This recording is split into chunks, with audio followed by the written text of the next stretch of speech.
I'm Suzanne Rickard and I'm the author of Sailing with Cook inside the private journal of James Burney RN. I was given a great opportunity by the National Library to look at this private journal, which has been rarely seen by the outside world, and to expand upon this young man's journal written during the period June 1772 to December 1773. It's a unique document, and in fact, under Admiralty rules, strictly speaking, should not have been kept by this young man who was promoted as second lieutenant to the Adventure in November 1772.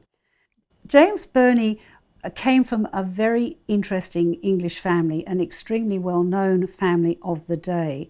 Anyone who knows anything about music or literature would be familiar with Dr. Charles Burney, the famed musicologist, and James's younger sister, Frances Burney, Fanny Burney, who was one of the most celebrated journal writers and diarists and novelists of her day.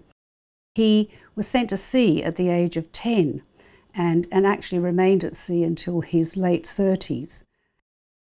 Burney doesn't say outright, "I am extremely proud to have been chosen by Cook to sail with him," but it's implicit in his writing that he is very aware that it's the most extraordinary opportunity of a young man's life to undertake this journey.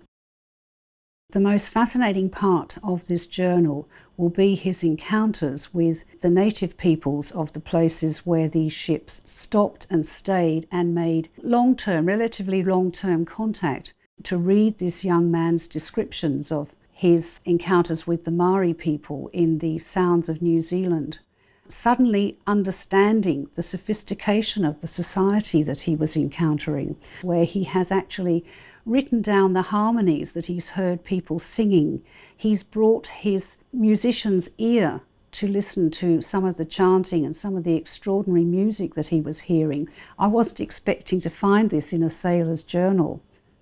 I feel that he would have looked back at this with great nostalgic tears in his eyes to think, I did this, I made it, I brought this book back, and here I am, I can write about it.